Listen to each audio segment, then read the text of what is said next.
தனுசு ராசிக்காரர்களே, ஒரு நிமிஷம் கவனிங்க. இந்த வீடியோவை தவற விட்டீங்கன்னா நீங்க எதிர்பார்க்காத ஒரு விஷயம் நடக்கலாமுங்க.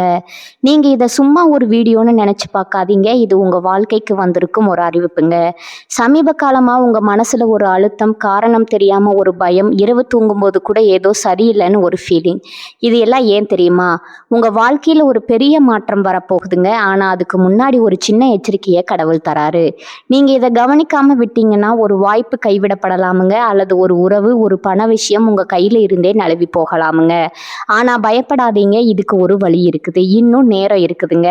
இப்போ உங்க மனசுல இருக்கிற அந்த ஒரு பெரிய கவலையை நினைச்சுக்கிட்டு கடவுள் எனக்கு துணைன்னு கமெண்ட்ல எழுதுங்க. அந்த ஒரு நம்பிக்கை உங்க பாதையை மாற வைக்கும். இன்னும் நீங்க நம்ம சேனலை சப்ஸ்கிரைப் பண்ணலன்னா இப்பவே பண்ணுங்க.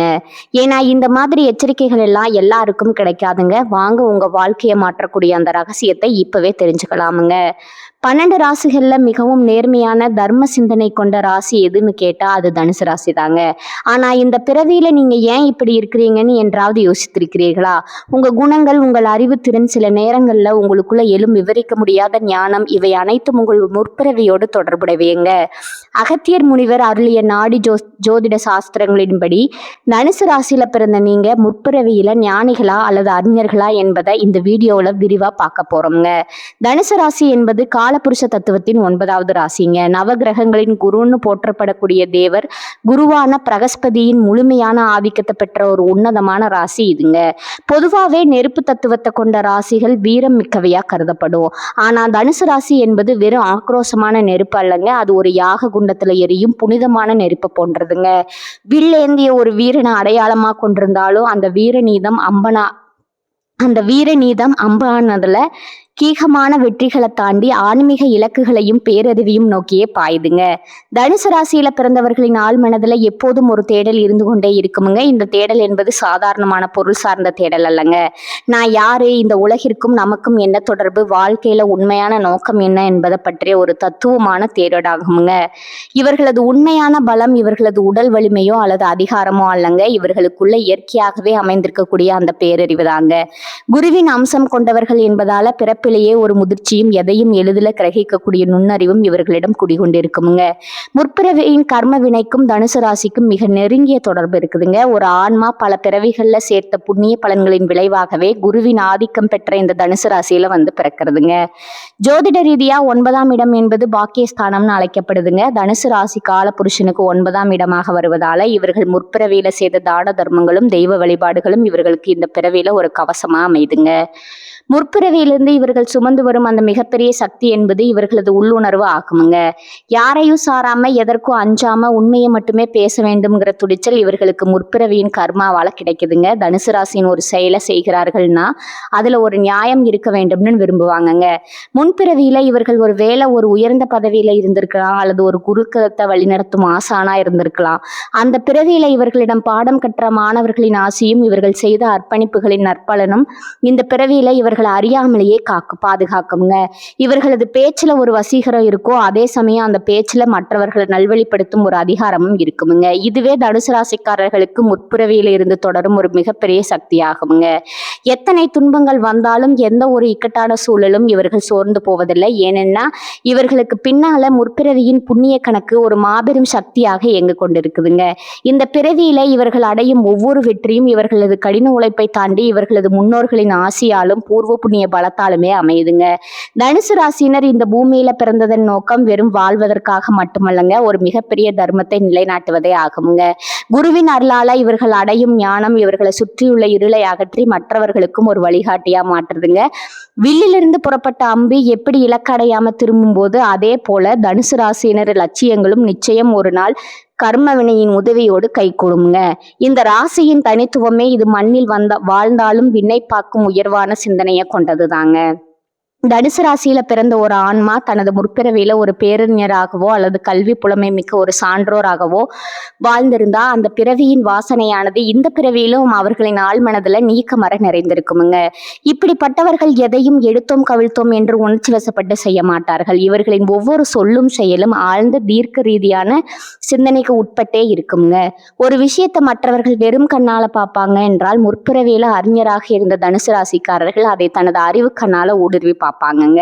எதற்கும் ஒரு காரணம் இருக்க வேண்டும், எதிலும் ஒரு நியாயம் இருக்க வேண்டும் என்பதில் இவர்கள் பிடிவாதமாகவே இருப்பாங்க. சிறுவயது முதலே இவர்களுக்கு புத்தகங்கள் மீதும் புதிய கலைகளை கற்றுக்கொள்வதிலும் ஒரு தனியாத தாகம் இருக்குமுங்க. மற்ற குழந்தைகள் விளையாட்டுல ஆர்வம் காட்டும்போது இவர்கள் ஏதோ ஒரு ரகசியத்தை தேடுவது போல எதையாவது படித்து கொண்டோ அல்லது பெரியவர்களிடம் நுணுக்கமான கேள்விகளை கேட்டுக்கொண்டோ இருப்பாங்க. முற்பிறவியில நீங்க ஒரு மாபெரும் குருகுலத்தை வழி நடத்தி ஆசானாகவோ அல்லது ஒரு மன்னரின் அவையில நீதி வலுவாம கணக்கு வழக்குகளை கவனித்த அமைச்சராகவோ இருந்திருக்க வாய்ப்பு அதிகம்ங்க. அந்த பிறவியில நீங்க போதித்த கல்வியும் நிலைநாட்டிய நீதியும் இன்று உங்கள் பேச்சுல ஒரு அதிகாரத்தையும் தெளிவையும் கொடுக்குங்க. அதனாலதான் தனுசு ராசிக்காரர்களிடம் ஒரு சிக்கலான சூழலை கொண்டு சென்றா அவர்கள் அதை மிக எளிதாக பகுப்பாய்வு செய்து அதற்கான தீர்வை சொல்லுவாங்கங்க. மற்றவர்களுக்கு ஆலோசனை வழங்குவதில் இவர்களை மிஞ்ச ஆள் கிடையாதுங்க. ஒருவருக்கு துன்பம் வரும்போது வெறும் ஆறுதல் வார்த்தைகளை சொல்லாம அந்த துன்பத்துல இருந்து எப்படி அறிவுபூர்வமா வெளிவருவது என்பதற்கான வழிகாட்டியை இவங்க வழங்குவாங்க. இது இவர்களது மூளையின் செயல்திறன் மட்டுமல்லங்க, முற்பிறவியில இவர்கள் கையாண்ட ஆயிரக்கணக்கான ஏட்டு சுவடுகளின் சாராம்சமே இந்த பிறவியில இவர்களுக்கு ஒரு உள்ளுணர்வா வெளிப்படுதுங்க. கலைகள்ல வல்லுநரா இருந்ததன் அடையாளமா இந்த பிறவியிலும் இவர்களுக்கு இசை, ஓவியம், சிற்பம் அல்லது ஏதோ ஒரு நுண்கலையில இயல்பாகவே ஈடுபாடு இருக்குமுங்க. முறையாக பயிலாவிட்டாலும் கூட ஒரு கலையின் நுணுக்கங்களை இவர்களால சற்றென்று பிடித்து கொள்ள முடியுமுங்க. எதையும் ஒரு ஒழுங்குமுறைப்படி செய்ய வேண்டும்ங்கிற எண்ணம் இவர்களிடம் மேலோங்கி இருக்குமுங்க. காலையில எழுந்தது முதல் இரவு உறங்கும் வரை இவர்களது வாழ்க்கையில ஒரு நேர்த்தி இருக்குமுங்க. முற்பிறவி நரியரா இருந்த கர்மவினை இவர்களை வீணான விவாதங்கள்ல ஈடுபட விடாது. மாறாக அறிவுபூர்வமான உரையாடல்களை இவர்கள் விரும்புவாங்க. எங்கு சென்றாலும் அங்குள்ள அறிவார்ந்த மனிதர்களை தேடி பிடித்து நட்பு கொள்வாங்க. உங்களின் இந்த புத்திசாலித்தனம் என்பது இந்த பிறவியில நீங்க மட்டும் தேடி கொண்டதல்லங்க, இது பல பிறவிகளா நீங்க சேமித்து வச்ச ஞானத்தின் தொடர்ச்சிங்க. அதனாலதான் மிகவும் இக்கட்டான ஒரு சூழல்ல எல்லாரும் கைவிடும் போது உங்கள் அறிவு மட்டும் உங்களுக்கு ஒரு மின்னல் கீற்று போல வழிகாட்டுங்க. சமூகம் இவர்களை ஒரு நடமாடும் நூலகமாகவே பார்க்கும். மற்றவர்கள் தடுமாறும் இடங்கள்ல நீங்க தடம் பதிப்பீங்க. இந்த அறிவுத்திறன் உங்களுக்கு ஆணவத்தை கொடுக்காம பணிவையும் பிறருக்கு உதவும் எண்ணத்தையும் கொடுத்தா நீங்க முற்பிறவியின் அந்த முழுமையான அறிஞரா இந்த பிறவியிலும் பரிணாமிக்கிறீங்க என்கிறது அர்த்தம்ங்க. குருவின் அருள் பெற்ற தனுசு ராசியினர் தனது அறிவை தர்மத்திற்காக பயன்படுத்தும் போது அது அவர்களுக்கு புகழையும் புண்ணியத்தையும் சேர்த்தே பெற்று தருதுங்க. தனுசு ராசியில பிறந்த ஒரு ஆன்மா தனது முற்பிறவியில ஒரு ஞானியாகவோ அல்லது தவ வலிமை மிக்க ஒரு முனிவராகவோ வாழ்ந்திருந்தால் அவர்களின் இந்த பிறவி என்பது ஒரு சாதாரண மனித வாழ்க்கையா இருக்காதுங்க. இவர்களுக்குள்ள எப்போதும் ஒரு இனம் புரியாத அமைதியும் அதே சமயம் ஒரு ஆழமான ஆன்மீக தேடலும் இருந்து கொண்டே இருக்குமுங்க. ஒரு கூட்டத்துல அமர்ந்திருந்தாலும் கூட இவர்களது மனம் ஏதோ ஒரு சூட்சுமமான விஷயத்தை பத்தி தான் சிந்தித்து கொண்டிருக்கும். உலகமே கொண்டாடும் ஆடம்பரமான விழாக்களோ அல்லது பொருள் சார்ந்த இன்பங்களோ இவர்களை பெரிதா கவர்ந்து விட முடியாதுங்க. மற்றவர்கள் பணத்தையும் புகழையும் தேடி ஓடும்போது இந்த தனுசு ராசி அன்பர்கள் மட்டும் வாழ்வின் உண்மையான அர்த்தம் என்ன என்ற கேள்வியோடு தங்களை தாங்களே தேடிக்கொண்டிருப்பாங்க. இவர்கள் பெரும்பாலும் தனிமையை விரும்புவாங்க. அந்த தனிமை என்பது வெறுமையால ஏற்படுவதல்லங்க, மாறாக அது இவர்களது ஆன்மா இறைவனோடு அல்லது இயற்கையோடு உரையாடும் ஒரு உன்னதமான தருணம்ங்க. யாரிடமும் அதிகம் பேச தோன்றாது. ஆனா மௌனமா இருக்கும்போது இவர்களுக்குள்ள 1000 ஞான தெளிவுகள் பிறக்குமுங்க. முற்பிறவியில நீங்க ஒரு அடர்ந்த காட்டுல உள்ள மலை குகையிலோ அல்லது புண்ணிய நதிக்கரையிலோ அமர்ந்து பல ஆண்டு காலம் தவம் செய்த ஒரு முனிவரா இருந்திருக்க வாய்ப்பு ரொம்பவும் அதிகமா இருந்திருக்குமுங்க. அந்த தவத்தின் வாசனையே இந்த பிறவியில உங்களை ஒரு அமைதியான சுபாவம் கொண்டவரா மாற்றி இருக்குமுங்க. சில நேரங்கள்ல உங்களுக்குள்ள ஒரு உள்ளுணர்வு தோன்றுமுங்க. அது நடக்கும்போது விஷயங்களை முன்கூட்டியே உங்களுக்கு தெரியப்படுத்துமுங்க. மற்றவர்கள் அதை தற்செயல்னு சொல்லலாம், ஆனா அது உங்களுக்கு முற்பிறவியின் ஞானக்கண் இன்னும் முழுமையா மூட விடவில்லைங்கிறதுக்கான சான்றுங்க. உங்களுக்கு கனவுகள்ல சில கோயில்களோ அல்லது பழங்கால சித்தர்களின் வாழ்விடங்களோ அடிக்கடி வரக்கூடுமுங்க. இறைப்பணியில முழுமையா திளைத்த ஒரு ஆன்மீகவாதியா நீங்க இருந்ததன் விளைவா இந்த பிறவியில உங்களால அநியாயங்களை கண்டு சகித்து கொள்ள முடியாதுங்க. ஒரு கோவிலுக்கு சென்றாலோ அல்லது ஒரு பக்தி பாடலை கேட்டாலோ உங்க கண்கள்ல அறியாமலேயே நீர் கசியுமுங்க. இது உங்களது ஆன்மா தனது பழைய தொடர்பை தேடி இயங்குவதை காட்டுதுங்க. உலகாயாத இன்பங்களான வீடு, வாசல், சொத்து ஆகியவற்றிற்கு நீங்க முக்கியத்துவம் கொடுத்தாலும் உங்க ஆழ்மனம் எப்போதும் மன அமைதியே முழுமையானதா கருதுமுங்க. எவ்வளவு பெரிய செல்வந்தரா இருந்தாலும் ஒரு கட்டத்துல எல்லாவற்றையும் விட்டுட்டு அமைதியான ஒரு இடத்திற்கு சென்று விடலாம்ங்கிற எண்ணம் உங்களுக்குள்ள வந்து போகுமுங்க. பிறருக்கு துன்பம் வரும்போது உங்கள் கைகள் தானாகவே உதவி செய்ய துடிக்குமுங்க. அந்த உதவி என்பது வெறும் பொருளுதவி அல்லங்க, உங்களது வார்த்தைகளால் அவர்களுக்கு ஒரு பெரிய மனமாற்றத்தை ஏற்படுத்துவீங்க. முற்பிறவியில நீங்க செய்த அந்த தவப்பயன் உங்களை இந்த பிறவியிலும் ஒரு வழிகாட்டியாவே இருக்குதுங்க. உங்க அருகில் இருப்பவர்கள் உங்களை ஒரு விசித்திரமான மனிதரா பார்க்கலாமுங்க, ஆனா உங்க உள்ளே இருக்கும் அந்த ஞானம் ஒரு நாள் உலகிற்கு வெளிப்படுங்க. தனுசு ராசியின் தத்துவமே மண்ணில் வாழும் போதே விண்ணில் இருக்கும் இறைவனை உணர்வது தாங்க. அந்த புனிதமான பாதையில நீங்க நடப்பதற்கு காரணம் உங்க கடந்த கால புனிதமான ஆன்மீக தொடர்புகளே ஆகுங்க. இந்த பிறவி என்பது உங்கள் ஆன்மா அடைந்த அந்த ஞானத்தை முழுமைப்படுத்துவதற்கான ஒரு அற்புதமான வாய்ப்பாகுங்க. அகத்திய மாமுனிவர் தனது ஞான கண்ணால கண்டறிந்த பேரிண்டத்தின் ரகசியங்கள்ல ஒன்றுதான் இந்த தனுசு ராசியின் கர்ம வினை தொடர்புங்க. தனுசு ராசியில பிறந்த ஒரு ஆன்மா இந்த பூமியில எடுக்கும் ஒவ்வொரு முடிவும், அவர்கள் சந்திக்கும் ஒவ்வொரு இக்கட்டான சூழலும் தற்செயலானது அல்லங்க. அது அவர்களின் கடந்த கால தவ பயனின் நேரடி விளைவாகுங்க. அகத்தியர் பெருமான் தனது நாடி சுவடுகள்ல குறிப்பிடுவது என்னன்னா, ஒரு ஆன்மா பல கோடி பிறவுகள்ல செய்த புண்ணியத்தின் சாரமே தனுசு ராசியில பிறப்பதற்கான தகுதியை வழங்குதுங்க. நீங்க இந்த பிறவியில ஒரு மாபெரும் அறிஞரா திகழ்ந்தாலும் சரி, அல்லது உலகப்பற்ற துறந்த ஒரு ஞானியா வாழ்ந்தாலும் சரி, உங்கள் இருவருக்கும் பொதுவான ஒரு உன்னத கடமை இருக்குதுங்க. அதுதான் தர்மம் காப்பது. தனுசு ராசியினர் வெறும் வார்த்தைகளால தர்மத்தை பேசுபவர்கள் அல்லங்க, அதை தன் வாழ்நாள் முழுவதும் செயல்ல காட்ட வேண்டிய கட்டாயத்துல இருப்பவங்க. நீங்க செய்யும் ஒவ்வொரு சிறு உதவியும், ஒரு பசித்தவனுக்கு இடும் உணவும், ஒரு அறியாமையில் இருப்பவனுக்கு காட்டும் நல்வழியும் உங்களை முற்பிறவி கர்மவினைகளை சுட்டரிக்கும் புனித தீயா மாறுங்க. அகத்தியர் அருளிய ரகசியத்தின்படி தனுசு ராசியினர் இந்த பிறவியில சந்திக்கும் சோதனைகள் அனைத்தும் அவர்களின் கர்மாவை துடைப்பதற்காகவே வருதுங்க. அந்த சோதனைகளை கண்டு நீங்க அஞ்ச தேவையில்லைங்க. ஏன்னா உங்களுக்கு பின்னால முற்பிறவியின் தவ வலிமை ஒரு மாபெரும் சக்தியா இயங்கிக் கொண்டு இருக்குதுங்க. நீங்க பிறருக்கு செய்யும் உதவியானது உங்களை அடுத்த உன்னத நிலைக்கு, அதாவது பிறவி பெருங்கடல இருந்து விடுபடும் நிலைக்கு இட்டு செல்லுங்க. ஒரு தனுசு ராசிக்காரர் தனது கையில இருக்கும் பொருளை விட தனது சொல்லால ஒருவரது மனத்துயரை ஆற்றும் போது அங்க அகத்தியரின் ஆசி முழுமையா கிடைக்குதுங்க.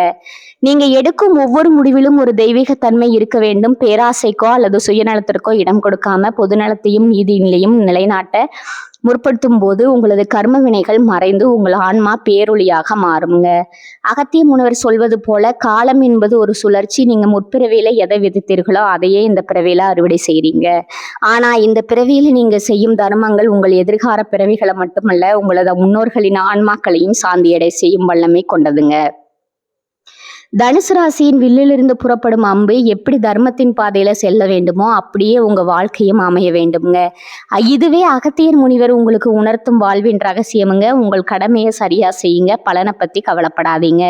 ஏனெனில் அந்த பலனை தீர்மானிப்பது உங்கள் கடந்த கால தவமும் நீங்கள் இப்போது செய்யும் தர்மமுமே ஆகுமுங்க. பல்லாயிரம் ஆண்டுகளுக்கு முன்னால பொதிகை மலையின் அடிவாரத்துல ஒரு அடர்ந்த காடு இருந்ததுங்க. அந்த தர்மவனத்துல 2 நண்பர்கள் வாழ்ந்து வந்தனர். ஒருவன் பெயர் ஆதித்தன். அவன் ஒரு சிறந்த அறிஞன், சகல கலைகளையும் கற்றவன்க. அரசபையில அமைச்சரா பணியாற்றிய அனுபவம் கொண்டவன். எதையும் தர்க்க ரீதியா சிந்திப்பதுல அவனுக்கு நிகர் எவனும் இல்லைங்க. மற்றொருவன் பெயர் சித்தன். அவர் ஒரு மனஞானி, காட்டின் அமைதியிலும் ஓடும் நதியிலும் இறைவனை காண்பவன்க.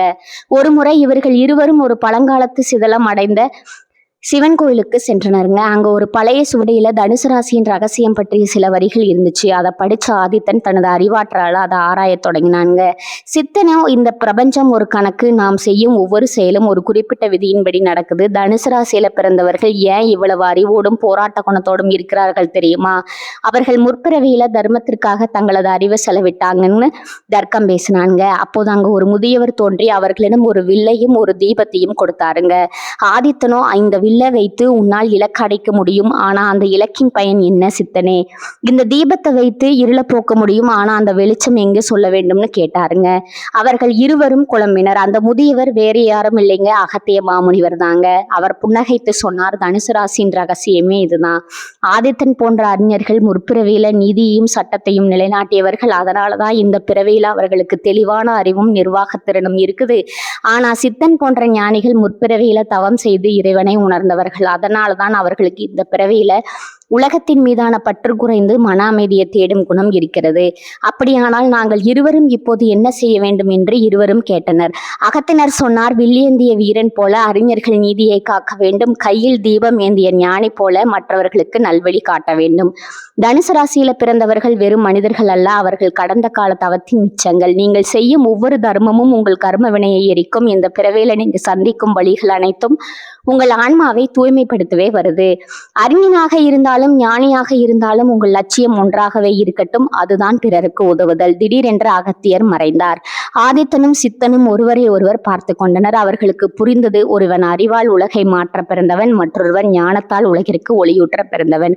இருவருமே தனுசு ராசியின் இரு கண்கள். அந்த நாள் முதல் அவர்கள் இருவரும் தங்களது முற்பிறவி பயனை உணர்ந்து தர்மத்தை நிலைநாட்டத் தொடங்கினர். அவர்கள் எங்கு சென்றாலும் அந்த வெல்லும் வேலும் தீபமும் அவர்களுக்கு துணையாக இருந்தது. இதுவே தனுசு ராசியின் ரகசியமான கதை. நேயர்களே, உங்கள் வாழ்க்கையில நடக்கும் பல விஷயங்களுக்கு இப்போது விடை கிடைத்திருக்கும் என்று நம்புகிறேன். நீங்க ஒரு அறிஞரா அல்லது ஞானியா, உங்க மனதிற்குள்ள எது அதிகம் தோன்றுகிறது அதை மறக்காம கமெண்ட் பாக்ஸ்ல சொல்லுங்க. தனுசு ராசிக்காரர்களே, இந்த வீடியோவை இவ்வளவு நேரம் முழுசா பார்த்ததுக்கு ஒரு அர்த்தம் இருக்குது. நீங்க வாழ்க்கையை சும்மா வாழ்ந்துட்டு போறவங்க இல்ல, ஒரு இலக்கை கொண்டு வாழ்க்கையை வாழ்றவங்க. சில நேரம் வாழ்க்கை உங்களை சோதிச்சிருக்கலாம். சில விஷயங்கள் நம்ம கையில இருந்தும் நழுவி போயிருக்கலாம். அதனால நீங்க மனசு உடைஞ்சு போன நேரங்களும் இருக்கும். ஆனா ஒரு விஷயத்த மறந்துடாதீங்க. அந்த ஒவ்வொரு அனுபவமும் உங்களை உருவாக்கி இருக்குது. இன்னைக்கு நீங்க எவ்வளவு ஸ்ட்ராங்கா இருக்கீங்கன்னா அது அந்த கஷ்டங்களாலதான். இப்ப நீங்க நிக்கிற இந்த நிலை ஒரு முடிவு இல்ல, அது ஒரு பவர்ஃபுல்லான ஸ்டார்டிங் பாயிண்ட். ஜோதிடம் என்ன சொல்லுது தெரியுமா? உங்க வாழ்க்கை மெதுவா ஒரு நல்ல பாதைக்கு திரும்புதுங்க. நீங்க எதிர்பார்த்த அந்த மாற்றம் அதிக தூரத்துல இல்லைங்க. ஆனா அந்த மாற்றத்தை அனுபவிக்கணும்னா ஒரு விஷயம் மட்டும் தேவை. அதுதான் உங்க நம்பிக்கை. நீங்க உங்களை நம்பணும், உங்க முடிவுகளை நம்பணும், உங்க பாதையை நம்பணும். ஏன்னா நீங்க நம்புற அளவுக்கு தான் வாழ்க்கை உங்களுக்கு திரும்ப கொடுக்கும். இப்ப இருந்து என்ன ஆகுமோன்னு பயப்படுறதை விட்டுட்டு என்னால முடியும்னு நம்ப ஆரம்பிங்க. அந்த ஒரு மாற்றம் உங்க வாழ்க்கையை முழுக்க மாற்றம். நீங்க தோல்வியை பார்த்தவங்க இல்ல, நீங்க கத்துக்கிட்டவங்க. நீங்க தள்ளப்பட்டவங்க இல்ல, நீங்க மேலே ஏறுற வழியில இருக்கிறவங்க. இப்போ ஒரு நிமிஷம் கண்களை மூடுங்க. உங்க வாழ்க்கை எப்படி இருக்கணும்னு நீங்க நினைச்சீங்களோ அந்த காட்சியை மனசுல நினைச்சு பாருங்க. அது சாத்தியம் இல்லைன்னு யாரும் சொல்ல முடியாதுங்க. ஏன்னா அந்த சக்தி உங்களுக்குள்ள இருக்கு. ஜோதிடம் உங்களுக்கு வழிகாட்டுது. ஆனா அந்த வழியில நடக்கிற சக்தி, தைரியம், முடிவு அது முழுக்க முழுக்க உங்க கையில தான் இருக்குதுங்க. இப்ப இருந்து ஒரு முடிவு எடுத்துருங்க. என்ன நடந்தாலும் நான் முன்னேறி போவேன். என்ன தடைகள் வந்தாலும் நான் நிக்க மாட்டேன். என் வாழ்க்கையை நான் மாற்றுவேன். இந்த முடிவை எடுத்த நீங்க அந்த நிமிஷத்துல இருந்து உங்க வாழ்க்கை மாற ஆரம்பிச்சிருக்கும். நம்பிக்கையோட இருங்க. பாசிட்டிவா நினைச்சுக்கோங்க. நீங்க டிசர்வ் பண்ற அந்த சந்தோஷம், வெற்றி, அமைதி அது உங்களை கண்டிப்பா தேடி வருங்க. தனுசு ராசிக்காரர்களே, நீங்க சாதிக்க பிறந்தவர்கள், நீங்க ஜெயிக்க பிறந்தவர்கள். நல்லதே நடக்குமுங்க. நிச்சயமா நடக்குமுங்க. வாழ்க வளமுடன். நன்றி, வணக்கம்.